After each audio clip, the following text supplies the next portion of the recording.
yo también. No me deja a mí, a priori. Yo ahí puse, ahí está.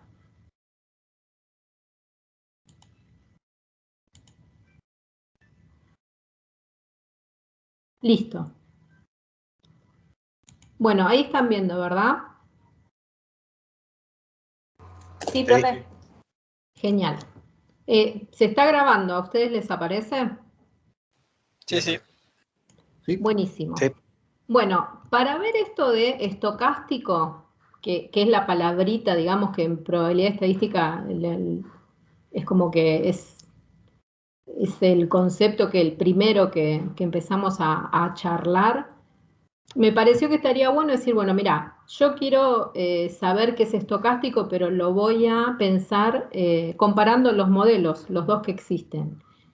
Y bueno, básicamente fíjense que la diferencia es, porque en los libros o en algún apunte puede llegar a decir, y estocástico es que no es determinístico.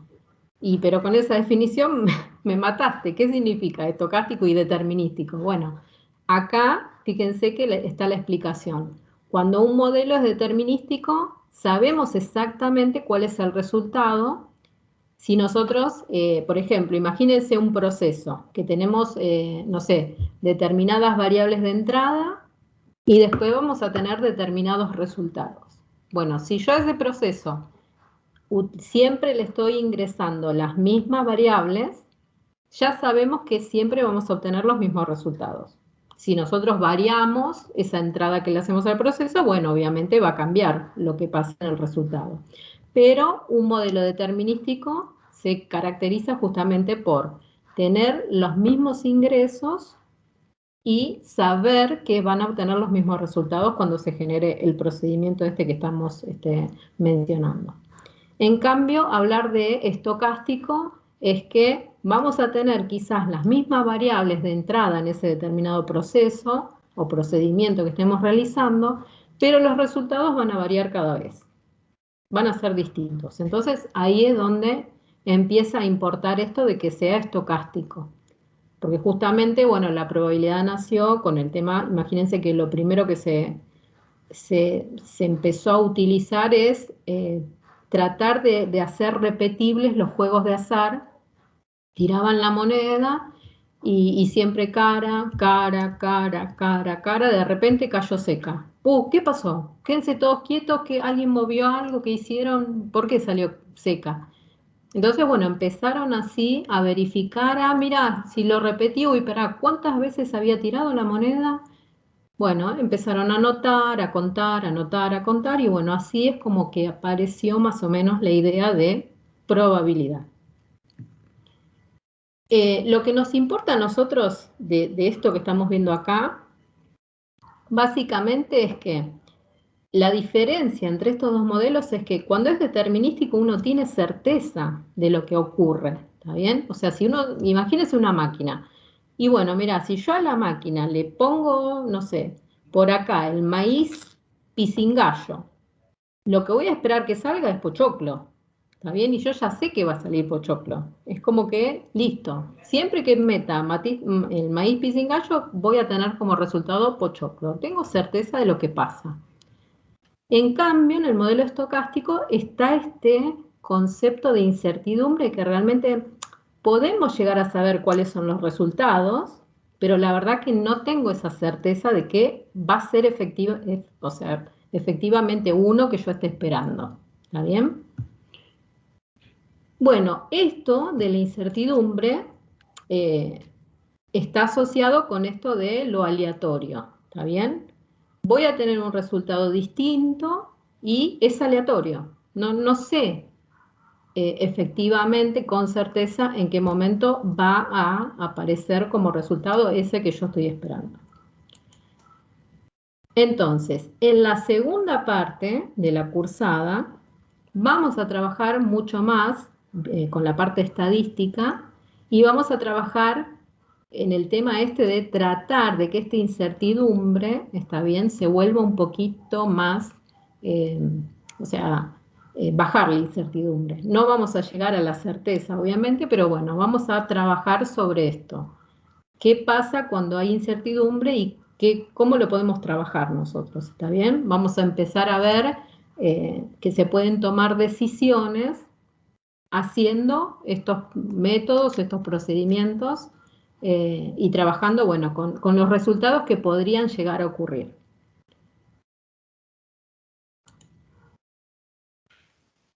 Un concepto que le sigue, que es súper importante, asociando a esto de que estamos hablando de que tenemos un modelo, que tenemos un procedimiento, que tenemos un proceso y que estamos diciendo, bueno, mirá, si vos querés saber si es determinístico o estocástico, tenés que pensar en los resultados. Bueno, pensamos en un experimento y uno dice, pará, ¿un experimento de qué? Yo siempre me traigo esta fotito y digo, un experimento así de que agarramos y mezclamos diferentes, no sé, cosas, ¿está bien? A nivel químico y explota todo, o de qué experimento estamos hablando. ¿Qué es lo que nos interesa a nosotros? Y bueno, lo que nos interesa es esto que les mencionaba recién, de que estamos hablando de un procedimiento que pueda ser repetible, como por ejemplo esto que mencionamos recién, mira, tirás la moneda y la tirás y te fijás a ver qué cantidad de caras salen o qué cantidad de secas salen o cuántas tuviste que tirar para ver hasta que te aparezca la cara, porque no salía, ¿está bien? O sea, y entonces son procesos que se hacen una y otra vez, ¿está bien? Y cuando nosotros estamos realizando un procedimiento, lo que hacemos es fijarnos en los resultados posibles, ¿está bien? ¿Cuáles son los resultados que nosotros vamos a obtener? En este caso, en probabilidad y estadística, entonces es importante tener en cuenta que, bueno, ¿qué tipo de procedimientos son?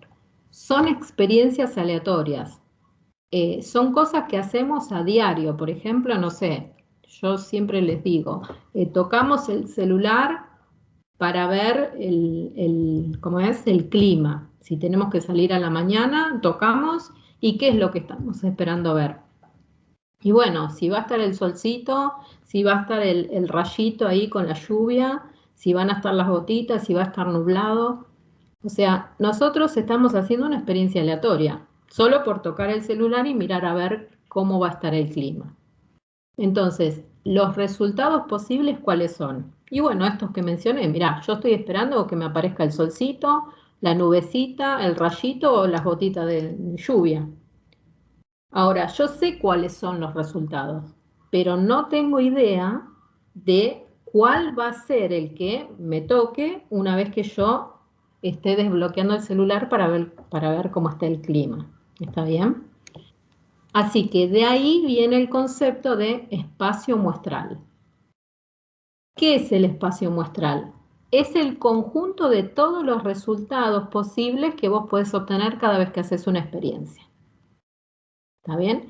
En este caso, en el ejemplo este que pongo yo de tocar el celular para ver el clima, los resultados posibles serían el solcito, la nubecita, el rayito o las gotitas de lluvia. ¿Está bien? Ese sería el conjunto de los resultados posibles. Y cuando nosotros tenemos una experiencia aleatoria y tenemos el conjunto de resultados posibles, estamos hablando de que ya conocemos el espacio muestral. ¿Está bien? Y bueno, si nosotros tenemos un espacio muestral, lo identificamos con la letra E mayúscula. En algunos libros o apuntes lo pueden llegar a ver con la S, porque es por la traducción en inglés. ¿Está bien? Bueno, algunos ejemplos como para tener idea de los espacios muestrales y de los tipos, la clasificación que vamos a ir viendo, ¿está bien? Es que tenemos espacios muestrales continuos, finitos o también llamados dicotómicos o finito discreto, es decir que son finito enumerable, digamos. Bueno, al igual que como dije recién de tocar el celular para ver el clima, podemos estar constantemente, nosotros ahora que estamos con esto de la virtualidad, mirando o teniendo en cuenta que, mira, se te va a descargar la batería de la notebook, ¿está bien?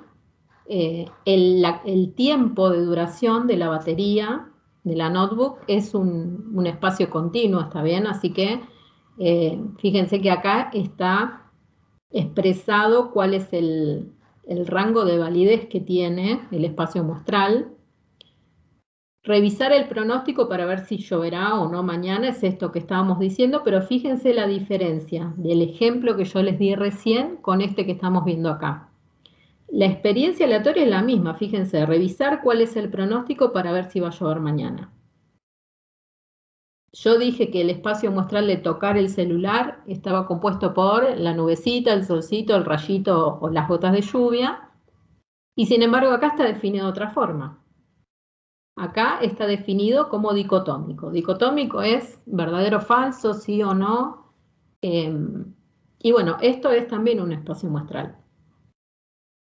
Y después, por ejemplo, el último que puse, para tener un caso discreto, digamos, elegir un número para completar el sudoku. No sé si todos lo conocen el sudoku, pero bueno, se trata de una grilla de números y nosotros tenemos que completar así en cada una de estas secciones que estoy marcando acá. La idea es que con números del 1 al 9 uno tiene que ir completando y bueno, termina llenando todo el grafiquito. La pregunta es, por ejemplo, está bien, son los números del 1 al 9, pero ¿cuáles podría poner si yo quisiera completar este? Bueno, no se puede repetir a nivel de fila, no se puede repetir a nivel de columna, entonces en definitiva no puedo poner cualquier número acá de estos que están acá, ¿está bien? El espacio muestral, supónganse que definimos que son los números del 1 al 9, porque así es el juego, pero en esta sección y especialmente en esta celda, yo estaría utilizando un subconjunto del espacio muestral, porque no puedo poner más que el 1, el 6 y el 7. ¿Está bien? El 7 no. El 7, sí. El 7 No Está en la misma se columna. puede. No se puede por este, muy bien.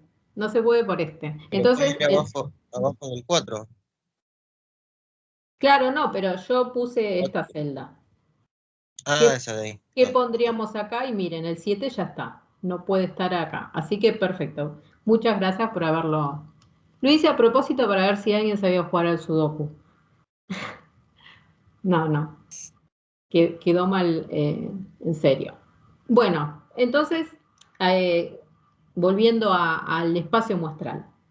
Siempre que entonces conozcamos todos los resultados posibles, estamos frente a un espacio muestral. Ahora igual vamos a ver que tiene que ser determinadas condiciones que se tienen que cumplir para que sea espacio muestral propiamente dicho. Pero si nosotros estamos frente a un espacio muestral, también es posible armar subconjuntos, ¿está bien? De los resultados posibles del espacio muestral con el que estemos trabajando. Bueno, otros ejemplos rápidos. Bueno, como no podía ser de otra forma, siempre estuvieron con los juegos de azar asociados todos los temas de probabilidad, así que sigo utilizando juegos o cosas que hacemos habitualmente. Por ejemplo, tirar el dado. Antes que avances. No entendí muy bien lo de dicotómico y discreto. Es la diferencia entre las dos. Discreto es porque vos tenés valores puntuales, ¿está bien? Y nosotros determinamos que es discreto porque tenés una cantidad finita de valores. Por ejemplo, el 1, el 2, el 3, el 4, el 5, el 6, el 7, el 8, el 9 del sudoku son 9 valores y no hay más que eso, digamos, ¿está bien? El dicotómico lo que tiene es que son 2 valores siempre 2, y son el complemento uno del otro. Es el de la perilla, por ejemplo, de prender y apagar la luz, el verdadero o falso, el sí o no, el blanco o negro, o sea, son siempre 2. La dicotomía lo que te dice es eso. Perfecto. ¿Y con el continuo qué sería? Porque no entendí el ejemplo de la batería. Y el continuo es, por ejemplo, estás mirando vos el tiempo de duración de tu batería, ¿está bien? Entonces, más o menos, ¿cuánto te termina durando una carga? Bueno, nosotros cuando miramos la notebook, lo que vemos es la barrita, cómo se va llenando, pero bueno, en esa barrita lo que está representando es tiempo de duración de la batería. Entonces, por ejemplo, es continuo porque vos no vas a decir, mira, me duró 2 horas, exactamente. Vos vas a decir, por ejemplo, me duró, mira, 45 minutos, o me duró 2 horas y 10 minutos, o me duró 1 hora y media, o 1 hora y cuarto. O sea, tenés, si vos sabés que es continuo, porque si tomás 2 valores, ¿está bien? Por ejemplo, no sé, de duración, entre 1 hora y 2 horas y cuarto, entre esos 2 valores, ¿encontrás algún valor infinito que aparezca? Y sí, porque digamos, el tiempo no lo puedes medir, digamos, con números enteros. ¿Está bien? No sé si me explico. O sea, tenés un continuo de valores. Todos los infinitos valores a nivel tiempo, que es en este caso la duración de la batería, son posibles. No es que, por ejemplo, vas a tener, mira, me duró 1 hora, 2 horas o 5 horas. Porque la verdad que en realidad una duración jamás es exactamente entera. ¿Está bien? El tiempo no se puede medir así en forma entera. Así que después lo vamos a ir viendo un poquito más adelante, la semana que viene ya, con variables aleatorias, que las continuas tienen un rango definido continuo. ¿Está bien? Y bueno, estamos hablando de tiempos, diámetros, alturas, longitudes, etcétera. Perfecto, profe, muchas gracias. Ahí me quedó más No, claro. por nada. Profe, Bueno, si tiramos el dado, ¿cuáles son los resultados que esperamos que salgan? Y bueno, el 1, el 2, el 3, el 4, el 5 o el 6. ¿Está bien? Ese es el espacio muestral para el caso de tirar un dado. Si jugamos al ahorcado, y bueno, mirá, el abecedario, porque la verdad que cualquiera de las letras del abecedario podría llegar a completar en cada uno de los guioncitos que me están faltando. En la batalla naval, bueno, ¿cuáles son los resultados posibles? Si yo estoy jugando y esperando que mi contrincante me responda cuando yo le digo, no sé, a 1, bueno, me va a poder decir, mira, es agua, es tocado o hundido. O sea, los resultados posibles son esos 3 valores. Una característica que tiene el espacio muestral. O sea, hasta ahora fíjense que lo que vimos es, realizo una experiencia y pienso cuáles son los resultados posibles. ¿Está bien? Una característica importante que tiene el espacio muestral es que es arbitrario. O sea, lo determina el investigador, la persona que está trabajando con determinado procedimiento, justamente porque está tratando de estudiar algo y sacar esta incertidumbre, puede establecer que el espacio muestral que necesita tiene determinada característica que va a ser distinta a otra persona que también trabaja sobre el espacio muestral que es parecido, ¿está bien? Entonces se dice que el espacio muestral es arbitrario. Fíjense qué significa esto. Por ejemplo, si yo tiro el dado, ¿ven? Lo tiro de vuelta y fíjense lo que me pasó. Esto gracias a la tecnología, porque si era presencial esto no lo hubiera logrado nunca, ¿no? ¿Qué pongo acá? ¿Cuál fue el resultado posible? Que cayó así el dado. O sea, el espacio muestral que yo había definido antes no me sirve, porque me cayó así el dado. Y esto no es ni un 1, ni un 3, ni un 5, ni un 2, ni un 4, o sea, de los valores ni un 6. Vértice. Entonces, fíjense que yo podría definir que el espacio muestral es este. ¿Por qué? Y supónganse que estoy en una empresa que se dedica a fabricar estos dados que son para los bingos o para los casinos, los generan en masa. Necesitamos saber si no están cargados, ¿está bien? Entonces hay que testearlos y supónganse que se está haciendo un control de calidad y esto pasa muy a menudo. Y bueno, quedó mal el dado, se ve que hay alguna parte en el proceso de fabricación que lo hizo más pesado de alguna manera y está saliendo así, ¿está bien? Entonces, bueno, quizás interesa saber con qué frecuencia está ocurriendo esto de que no logran sacar ningún valor, ¿está bien? Entonces, bueno, el espacio muestral queda determinado de esta forma. En ese sentido es que nos referimos a que es arbitrario. Bueno. Profe, disculpe, una sí. pregunta. Ese criterio de que en el ejemplo de los dados teníamos un valor que no existía, ¿lo vamos a tener en todos los experimentos? O sea, no. Siempre va a haber algo que... En líneas generales, nosotros vamos a saber cuáles son los resultados posibles. Esto de arbitrario significa que, bueno, existe la posibilidad de que te interese un valor en particular de los resultados posibles y, bueno, lo vas a tener que tener en cuenta. Ahora con los axiomas vamos a ver cómo redondeamos la idea, ¿está bien? Pero bueno, faltan características que tiene que cumplir el espacio muestral que hace que uno ya se dé cuenta, mira, sí, me está faltando un valor a determinar o no. ¿Lo puedo incluir o no? ¿Está bien? Nosotros vamos a trabajar con espacios muestrales que están definidos claramente. ¿Está bien? Bueno, dentro del espacio muestral, lo que tenemos es sucesos en realidad, ¿está bien? Por ejemplo, en el caso de que estamos hablando ahora del dado, los sucesos, en este último caso que vimos, en el que le agregamos que existe la posibilidad de que no salga ninguno de los números, tendríamos 7 sucesos, digamos. El suceso número 1 sería salió el as, el suceso número 2 sería salió un 2, el suceso número 3 sería salió un 3, etcétera. ¿Está bien?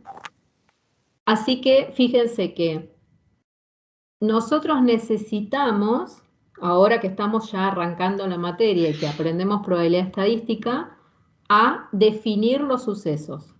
Es lo primero que tenemos que aprender. Nosotros les vamos a dar enunciados y con lo que vemos en la clase de hoy, bastará con que aprendamos a extraer los sucesos que tiene ese enunciado y le vamos a asociar la probabilidad de ocurrencia que tiene ese suceso. ¿Está bien?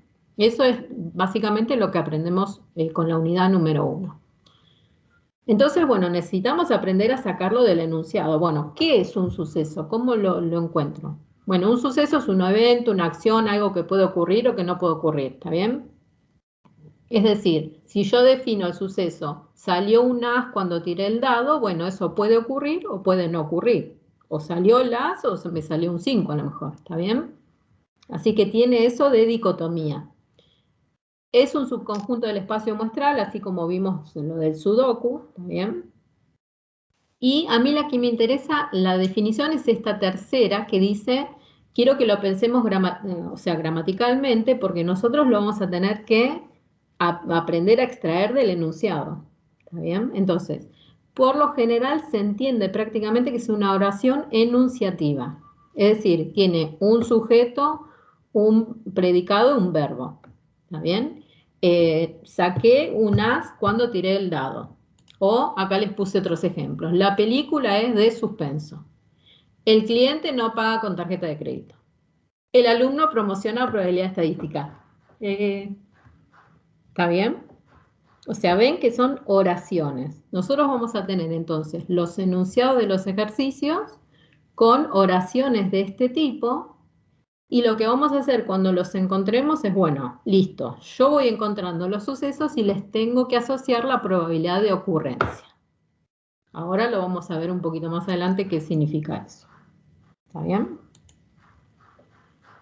Bueno, una vez, yo ahora termino con los conceptos y vamos a hacer un ejercicio paso por paso para que ya lo tengan digamos, para poder utilizarlo ustedes de base cuando estén resolviendo los ejercicios de la práctica o el que yo les propongo después.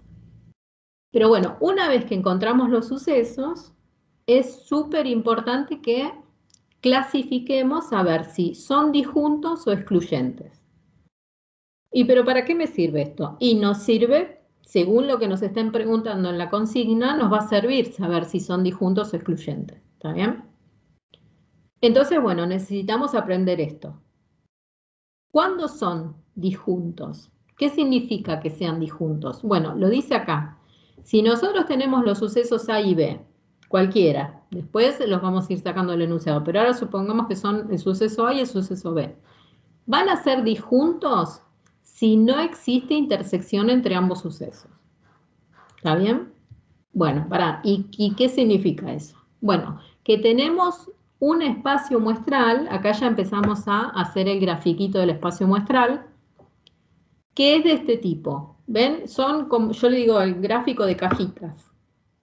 Porque yo estoy graficando a los dos sucesos y fíjense que uno está arriba del otro y no hay intersección. No son como los diagramas de Venn, vieron que vimos, no sé, hace mucho, allá lejos y hace tiempo, que se solapaban uno con el otro.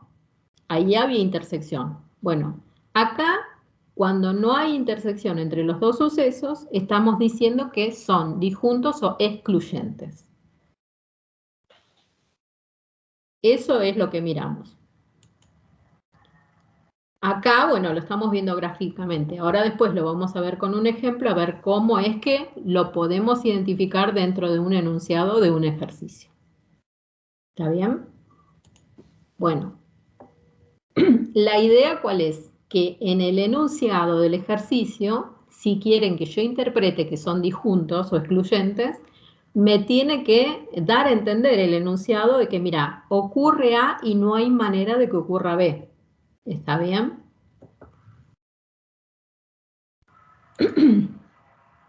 Bueno, cuando no son disjuntos los sucesos, cuando pase este caso, o sea, vamos a tener un espacio muestral en el que sí vamos a poder hacer el gráfico de los diagramas de Venn.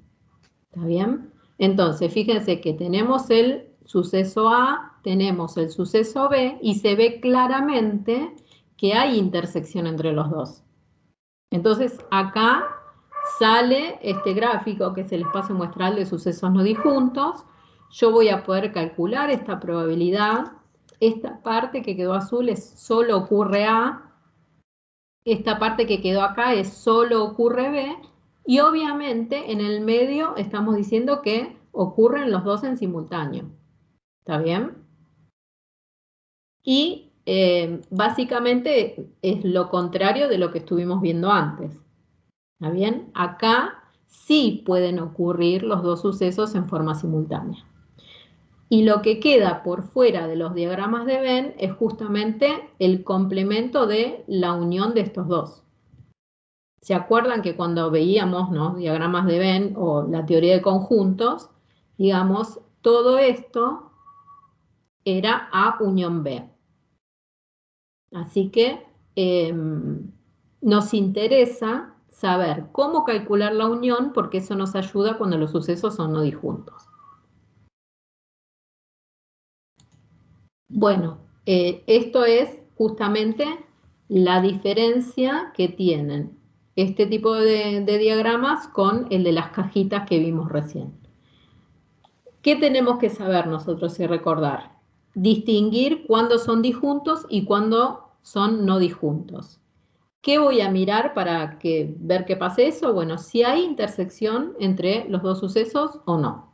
Básicamente es eso. ¿Está bien? Ahora lo vamos a ejercitar con un ejercicio. Profe. Bueno, ¿qué es la probabilidad? Hay un montón de definiciones, Profe. pero sí. Profe, alguien le compañero quiso preguntar algo. Sí, alguien. Ay, sí, decime, a ver. En la diapositiva anterior era mi duda. Sí, volvamos. Ahí abajo donde pone que la intersección es vacío. Después pone P de A intersección B. ¿Qué significa la P eso?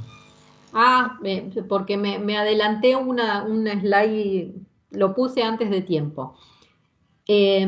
Acá nosotros, cuando estamos, digamos, estos son los diagramas de Venn, es como que estaríamos utilizando conjuntos, ¿está bien? Entonces, A intersección B no es vacío en este caso, ¿está bien?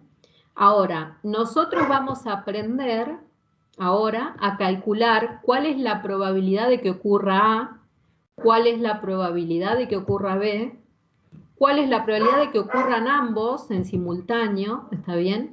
Y bueno, en este caso, si yo, está buena la pregunta, porque si yo sé que tengo este espacio muestral, ya sé que la probabilidad de la intersección entre estos dos sucesos que estamos viendo acá va a ser distinta de 0. ¿Está bien? O sea, tiene un valor de probabilidad. Puede ser 0,25, 0,38, 0,43, etc. En cambio, en el anterior, en la diapositiva de este tipo de sucesos disjuntos o excluyentes, si yo sé que son disjuntos o excluyentes, no voy a buscar la probabilidad de la intersección, ¿está bien? Porque ya sé de una que vale 0. ¿Está bien? ¿Por qué? Y porque fíjate, no hay manera de que ocurran los dos en forma simultánea. Así que la probabilidad, suponete que en una de las preguntas, de las consignas del ejercicio diga calcular la probabilidad de que ocurra A y de que también ocurra B. Bueno, si vos hiciste el diagrama del espacio muestral y son sucesos disjuntos, ya sabés que esa probabilidad vale 0, ni te molestás en calcularla. ¿Está bien? Sí, sí, eso entendí. Gracias. Bueno, entonces ahora, con respecto a la probabilidad, es un número que está acotado entre 0 y 1. No hay otro valor posible que no esté en este rango de validez, ¿está bien? Esto nos lo olvidamos a menudo, así que bueno, lo tenemos que reforzar y recordarlo. Otra definición es que es una medida de la información que dispone el observador y permite cuantificar de alguna forma, porque en realidad lo que nosotros estamos tratando de decir con la probabilidad es, bueno, ¿qué tan probable es de que ocurra este suceso? Está bien, yo defino un suceso. Por ejemplo, no sé, ahí decía, el alumno promociona probabilidad estadística. Yo les pregunto a ustedes, ¿qué probabilidad le asignan a ese? ¿Qué tan probable es que ustedes promocionen? ¿Qué les parece? ¿Movemos la aguja para el 1 o nos quedamos en el 0? 0,2. En el medio, 0,25. Si estamos parados acá, la probabilidad de que promocionen es nula. ¿Está bien? El 0 significa que no hay manera, no hay probabilidad de que exista eso. ¿Está bien? Ahora, si nos movemos acá, por lo general, a falta de información, uno dice, asumo X probabilidad y digo, mira, puede ser que promocione o puede ser que no, 0,5. Ahora, si ya estoy en probabilidad igual a 1, significa que tengo certeza absoluta de que voy a promocionar probabilidad estadística. ¿Está bien? Así que fíjense, arrancamos desde la probabilidad nula, o sea, no hay manera de que ocurra eso, hasta tengo certeza absoluta de que eso va a ocurrir. Pero ¿y qué es eso? El suceso con el que estemos trabajando. En este caso elegimos de ejemplo, el alumno promociona probabilidad estadística. ¿Está bien? Profe, Bueno, eso puede ir de la mano con un porcentaje, ¿no? exactamente, tal cual. Está perfecto lo que dijiste. Estamos hablando desde el 0% hasta el 100%. Y acá en el medio, 50%. Tiro la moneda. Exactamente. Bueno, Profe, ¿qué es eso de menos 15 y 55? que no puede jamás ocurrir que una probabilidad, o sea, que ustedes pongan en el examen que la probabilidad, por ejemplo, de que yo promocione la materia sea menos 15, o sea, un número negativo. Si hicieron la cuenta, porque lo que pasa es lo siguiente, ustedes hacen las cuentas, no se dan cuenta de que, no sé, por los nervios del examen o por lo que sea, les dio un negativo y lo ponen. ¿Está bien? Y no puede ser, o sea, una probabilidad no puede tener valores negativos. Justamente por lo que decía recién el compañero. Estamos hablando de porcentajes asociados a las probabilidades. Entonces, ¿cuánto serían? Menos 15, ¿qué significa menos 15% de probabilidad de que ocurra algo? ¿Está bien? O sea, no. No puede haber números negativos como resultado de una probabilidad, ¿no? Y no puede haber valores positivos mayores a 1. O sea, la probabilidad de que promocione probabilidad estadística es 55. No, no existe. Está acotada entre 0 y 1. Si lo veo desde el punto de vista de porcentaje, arranco desde el 0% y llego hasta el 100% como tope. No más que eso. ¿Está bien? Así que bueno, esto es para recordar. Bueno, los axiomas son estos tres que estamos viendo acá, que justamente nos recuerdan eso que estuvimos viendo recién. La probabilidad es un número mayor a 0, mayor o igual, ¿está bien? O sea que no podemos utilizar probabilidades negativas. La segunda, fíjense que dice, la probabilidad del espacio muestral es exactamente igual a 1. Esta es una característica que tiene el espacio muestral. O sea, dijimos que el espacio muestral, ¿qué era? ¿Alguien? Todos los resultados posibles que pueden acontecer en un evento. Perdón, Exactamente, todos los resultados posibles que se puede un obtener experimento. cuando realizamos algún determinado experimento. Ahora, si yo calculo la probabilidad de cada uno de esos resultados y los sumo, me tiene que dar el 100%. ¿Está bien? Así que la probabilidad del espacio muestral me tiene que dar 1. Eso es lo que dice el segundo axioma. Y después, el tercero, lo que dice es que si nosotros sabemos que la intersección entre dos sucesos es el conjunto vacío, ¿qué tipo de sucesos serían estos si la intersección es de vacío? ¿Disjunto? Son disjuntos o excluyentes, exactamente. Bueno, si nosotros sabemos que son disjuntos, si ya pudimos determinar en el ejercicio en el que estamos trabajando que son disjuntos, y supongamos que me piden que calcule la unión entre esos dos sucesos, bueno, yo ya sé que la fórmula que voy a poder utilizar es tan sencillo como sumar la probabilidad de que ocurra A más la probabilidad de que ocurra B. ¿Está bien? ¿Por qué? Y porque yo ya sé que la intersección es el conjunto vacío. Ahora lo vamos a ver un poquito más adelante en detalle. Básicamente nos tenemos que acordar que, bueno, se nos simplifica el cálculo de la unión. No es más que eso. Bueno, para aclarar y si quedó ahí medio dando vueltas. La probabilidad de la unión entre dos sucesos se calcula como la probabilidad de A más la probabilidad de B, y a eso le tenemos que restar la probabilidad de intersección entre ambos. Es decir, si a mí en algún ejercicio me piden que calcule la probabilidad de A unión B, esta fórmula vale siempre. Esto es lo que yo tengo que hacer para calcularlo. Ahora, si en particular yo sé que los sucesos son disjuntos, ¿qué característica tenían los sucesos disjuntos? Y mirá que la probabilidad entre ellos no existía, es 0, porque es el conjunto vacío A intersección B. Entonces, este término vale 0, así que no lo voy a necesitar. Por eso decimos que sumaríamos las probabilidades y listo. ¿Está bien? Que eso es lo que dice el tercer axioma. Acá lo vemos con el ejemplo. Fíjense, si yo quiero hacer la unión, digo, bueno, mira, acá tengo el suceso A, listo, lo coloqué. Ahora el suceso B, ¿ven que la intersección esta la sumamos 2 veces? Entonces, por eso se le resta una intersección cada vez que se calcula la unión. ¿Está bien? Ahora, si llegan a ser disjuntos, de vuelta, este término vale 0. Nada. Siempre puedo usar esta fórmula que vale siempre. ¿Está bien?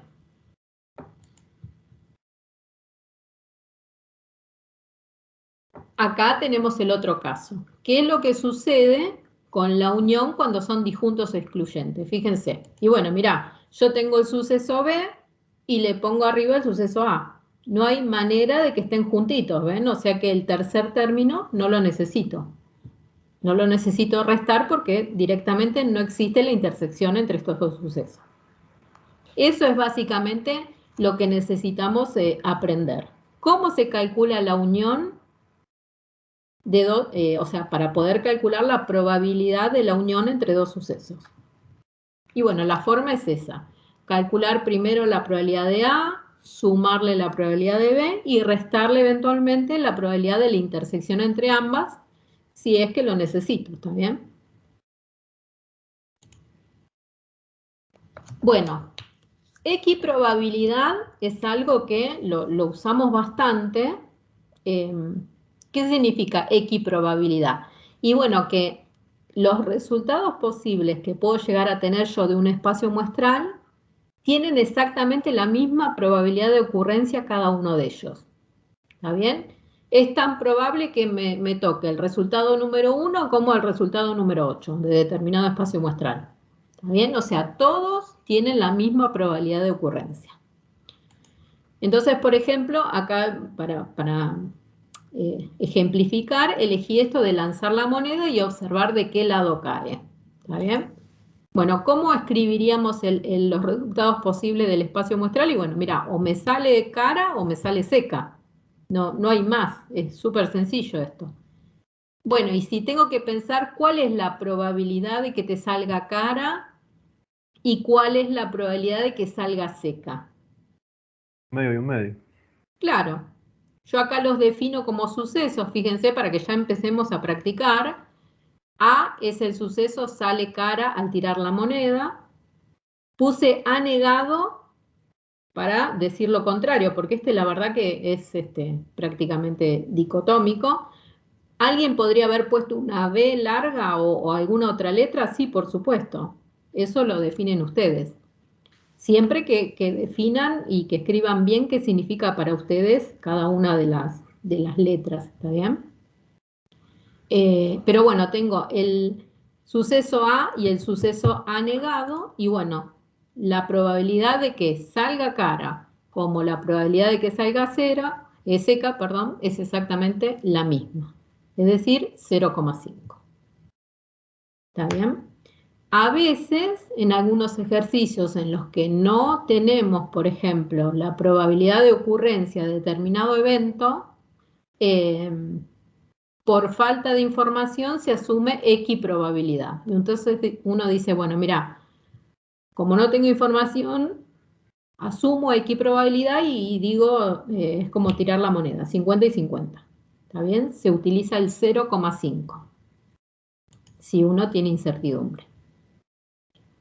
Bueno, y ya que estamos hablando de esto de un espacio muestral en el que estamos hablando de que todos los resultados son equiprobables, Laplace lo que determinó es lo siguiente, que uno lo que puede hacer es, en definitiva, para calcular la probabilidad de determinado suceso, basta con que mire cuál es la cantidad de casos favorables ponderados en el total de experiencias o de los casos totales que realizó. ¿Está bien? Casos favorables sobre casos totales. Entonces, por ejemplo, acá el experimento es que tenemos el mazo de las 40 cartas y lo que queremos hacer es sacar una, mirar cuál es la carta que nos tocó y volver a mezclarla, digamos, en el mazo nuevamente.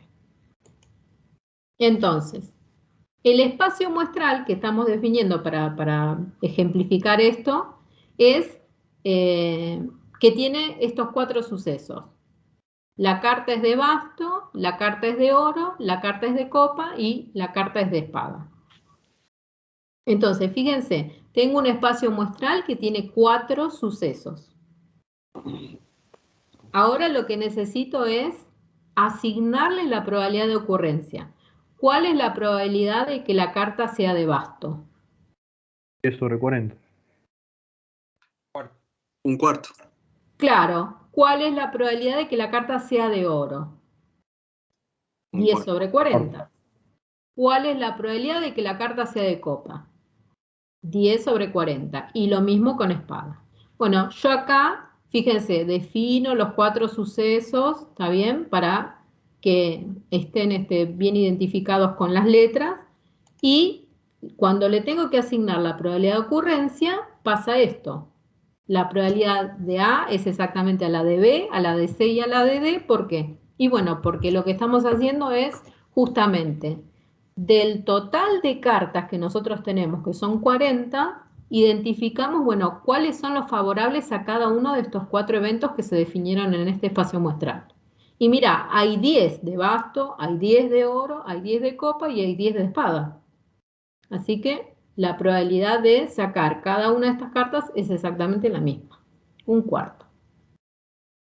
¿Está bien? Bueno, esto es lo que determinó Laplace y quedó instaurado como la regla de Laplace para el caso de espacios muestrales equiprobables. Bueno, lo último con esta presentación. Fíjense qué es lo que sucede acá en este experimento. Seguimos con el mazo de 40 cartas, ¿está bien? Pero lo que vamos a hacer es observar a una, lo mismo. Vamos a agarrar una, mirarla y la vamos a mezclar de vuelta en el mazo. Pero el espacio muestral está definido de otra forma. Fíjense que tenemos 2 sucesos en este caso. Uno que dice la carta es menor a 5 y el otro dice la carta es mayor o igual a 5. Y la pregunta es, ¿acá tenemos equiprobabilidad? ¿Cómo hago para saberlo? Y bueno, tenemos que pensar, ¿cuál es la probabilidad de que la carta sea menor a 5?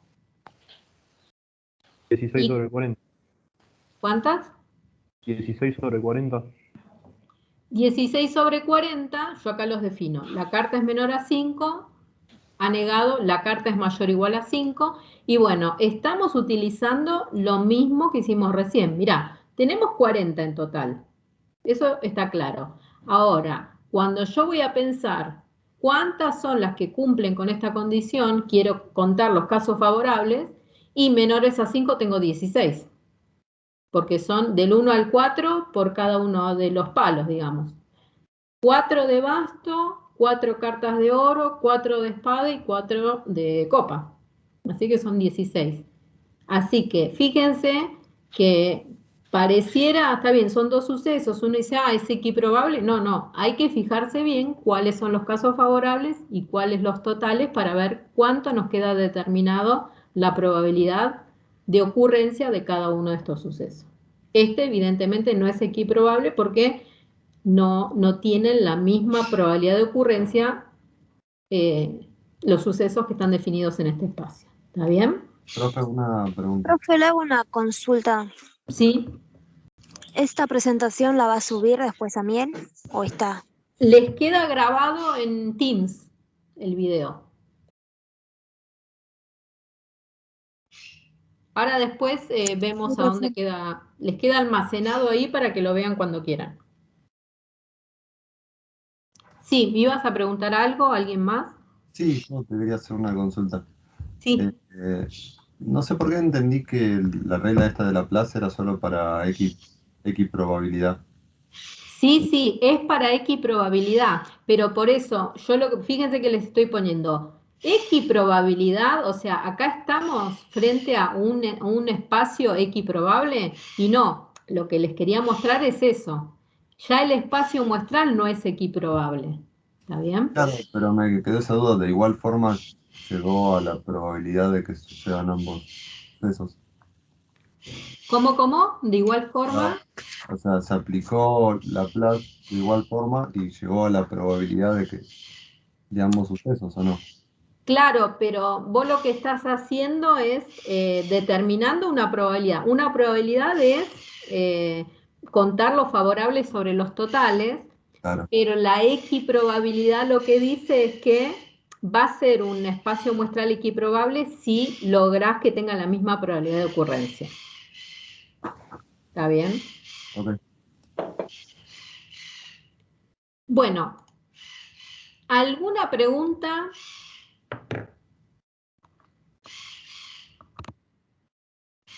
No, todo bien. No, profe. A mí, profe, no me terminó de quedar claro la regla de Laplace. La regla de Laplace